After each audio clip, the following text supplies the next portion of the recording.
ఆక్రమిత భూమిలో కట్టడం వల్లే కూల్చేందుకు అధికారులు వెళ్లారు. విలేకరుల సమావేశంలో 24వ వార్డు కౌన్సిలర్ ధనిమిరెడ్డి మధు ఆక్రమిత ఇంటి వ్యవహారంపై మాట్లాడారు. ఎటువంటి అనుమతులు లేకుండా నీటిపారుదల శాఖకు చెందిన కాలువతో ప్రభుత్వ భూమిలో ఇల్లు నిర్మించారు. దీనిపై 6 నెలల క్రితమే సంబంధిత అధికారులు నోటీసులు ఇచ్చారు. దీంతో శ్రీనివాస్ కోర్టును ఆశ్రయించగా కోర్టు కూడా ఆక్రమిత భూమిలో కట్టారంటూ తిరస్కరించింది. సోమవారం ఉదయం రెవెన్యూ అధికారులు అక్కడికి వెళ్లి చర్యలు చేపట్టారు.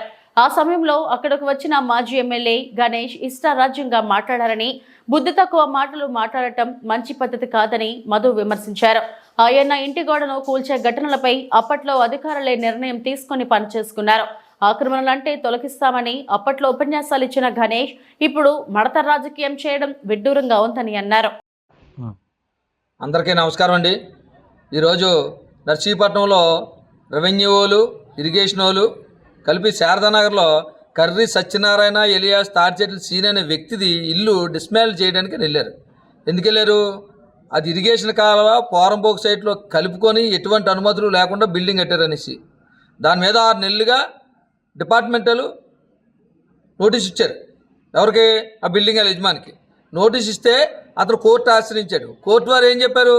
అది ఇల్లీగల్గా కట్టడం అయింది అని చెప్పి అతను పెట్టుకున్న అర్జీని అతను కోర్టు తిరస్కరించింది. ఈ రోజు ఏం చేశారు? రెవెన్యూ వాళ్ళు వెళ్ళి ఆ యాక్షన్ తీసుకున్నారు. ఆ బిల్డింగ్ని కూలగొట్టడానికి వెళ్ళారు. వెళ్తే అక్కడ పెట్లగానేసి వచ్చి నోటుకొచ్చిన పేలాపన అది పేలుతున్నాడు. బుద్ధి తక్కువ మాటలు మాట్లాడకరా. నేను ఈరోజు చెప్తున్నాను, నువ్వు జనాలను తప్పుదో పట్టిద్దామని పొరపాటు మాటలు మాట్లాడక. ఆ రోజు అయ్యన్న పాత్రుడు గారు ఇల్లు కూలగొట్టేటప్పుడు నువ్వేమన్నావు? చట్టం పని అది చేసుకుపోద్ది, ఎటువంటి సంబంధం మాకు లేదు, ప్రభుత్వం ఇలాంటి ఇల్లీగల్గా ఎవరైనా కట్టడాలు కడితే కుట్టేస్తారో అని చెప్పేసి అయ్యన్న పాత్రుడు గారికి నోటీస్ కూడా ఇవ్వకుండా అర్ధరాత్రి గంటలు నోటీస్ ఇచ్చినట్టుగా ఒక విఆర్ఓ చేత అవి గోడకు అంటించేసి సూర్యోదయం అవ్వకుండానే రూల్స్కు విరుద్ధంగా ఆ రోజు అర్ధరాత్రి గంటల 100 మంది పోలీసులు పెట్టి ఆ రోజు ఇల్లు పడగొట్టించేస్తే, గోడ పడగొట్టించేస్తే ఆ రోజు ఏమి స్టేట్మెంట్ ఇచ్చావు? నువ్వు వేయాలా? ఎవరిచ్చారా నువ్వు? చట్టం పని అది చేసుకుపోతుందని ఆ రోజు నీకు చట్టము ఈరోజు చట్టం కాదా? చట్టం ఆ రోజు నీకు చుట్టమా? ఈరోజు కాదా? తప్పుడు మాటలు తప్పుడు పేలాపలు పేలకూడదు. నువ్వు ఎలాంటోడు అంటే ఇప్పుడు చిన్న ఉదాహరణ చెప్పాలా.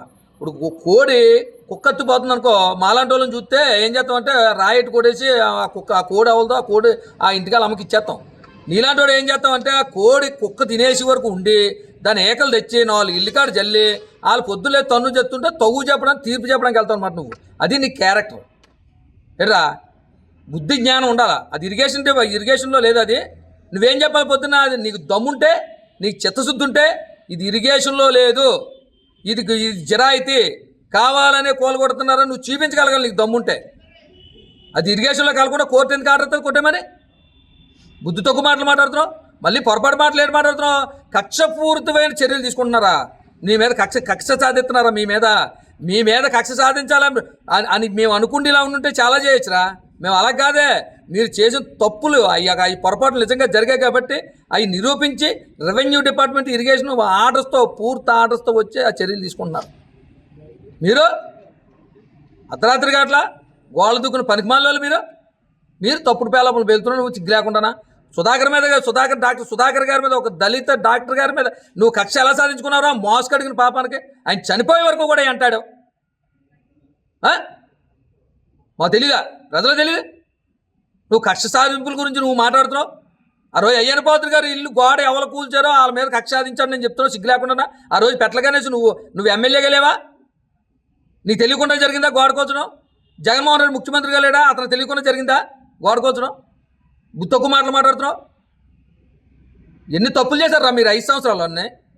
ఈ 5 సంవత్సరాల్లో మీ ఉద్యోగాలు ఇప్పిస్తామని ఎంతమంది డబ్బులు తెప్పారో తెలుసా? మీ నాయకులు ఊరుకుంటారా? వాళ్ళు కేసులు పెడతారు. మీ వాళ్ళని అరెస్ట్ చేయరా? మీలాంటి చిల్లనా కొడుకులు అక్కడ ఇష్టాసారంగా పేలితే భయపడతాం అనుకున్నాం మీరు. కానీ ఎవరు చంపేస్తారా? మీరు చంపేస్తారని అడుగుతున్నాం. చేతులు గాలు తొడిగించుకొని కూర్చొని అనుకున్నారా? మీరు చంపేస్తే కొడేస్తే చూస్తుంటారు అనుకున్నారా? అపోజిషన్లోనే పవర్ లేనప్పుడే తిరగబడ్డారా మేము? రోడ్డు మీదకి వచ్చి తొడగొట్టి నిలబడ్డాం మేము. ఆషామాషిగా ఉంటుంది అనుకుంటున్నారా? ఎవరు అయిపోతారు మీరు? ఈరోజు అయిపోలేదు, ముందున్న ముసలి పండుగ. ఈరోజు ఒక పండుగ అయిపోయింది అనుకున్నారు. బోల్డ్ పండుగలు ఉన్నాయి. ఊరుకునే పరిస్థితి అయితే ఉండదు. తప్పు చేసిన నిరూపించి మరి చర్యలు తీసుకుంటుంది ప్రభుత్వం. అంతే తప్ప నీ ఇష్టాసారంగా అయ్యన్న పాత్రుడు గారు తప్పులు చేశారని ఇంతకుముందు నువ్వు మీ ప్రభుత్వం ఉన్నట్టు పేలో ఆ రోజు ఎందుకు నిరూపించలేకపోయావు? ఆ రోజు తప్పు చేయలేదు కాబట్టి నిరూపించలేకపోయావు. ఆ రోజు మేమే అన్నాం మేము తప్పు చేస్తుంటే నిరూపించరా, జైల్లో పెట్టరా అనేసి. మా మీద తప్పుడు కేసులు పెట్టలేదు గత 5 సంవత్సరాల్లో మీరు. నా మీద ఒకరి మీద 4 నాన్ బెయిలబుల్ కేసులు ఉన్నాయి. అలా మా కార్యకర్తల మీద, నాయకుల మీద ఎన్నెన్ని కేసులు పెట్టారా మీరు? అయ్యన్న పాత్రుడు గారి మీద 16-17 కేసులు పెట్టారు. నువ్వు ఈరోజు కక్ష సాధింపు గురించి మాట్లాడుతున్నావు. నువ్వు సిగ్గు లేకుండానా? నువ్వు ఒక స్టేట్మెంట్ ఇవ్వాల్సింది కదా. ఇది ఇరిగేషన్లోనే ఆక్యుపై చేస్తుంది, అందుకనే కోర్టు కొట్టేమంది, అందుకని నాకు చేత కాక నిలబడి చూస్తున్నాను సోద్యం చూసినట్టు అని చెప్తే కొద్దిగా నీలో నిజాయితీ ఏడ్చిందని చెప్పేసి అనుకుంటారు ప్రజలు. బుద్ధి తక్కువ మాటలను తప్పుడు పేలాపల్లో పేలకూడదు, పొరపాటు పేలాపల్లో పేలుతుంది. ఎవరిని భయపెడతారా మీరు? పొరపాటు పేలాపంలో జనాలు తప్పు పట్టించడానికి మాత్రం చూడక పెట్టగానే ప్రజలకు అందరికీ కూడా ప్రతి ఒక్కరు కూడా చూస్తున్నారు. తప్పుడు పని అయితే అయ్యన్న పాత్రుడు గారే చేయను రా. మీరు నిజంగా జరాయితీగా ఉండి అవి గవర్నమెంట్ సైట్లో మీరు ఆక్యుపై చేయకుండా కడితే అయ్యన్న పాత్రుడు గారే ఎవరైనా అలాంటి పనులు చేస్తే మమ్మల్ని తిడతారు. ఆళ్ళ మీదకి ఎందుకు వెళ్తున్నారు, బుద్ధి జ్ఞానం లేదని చెప్పేసి. అంతేగాని మీలాటోళ్ళ మీద అయ్యన్న పాత్రుడు గారు కన్నెర చేయాలనుకుంటే మీరు ఎక్కడ కనపడరు, అది గుర్తెట్టుకో.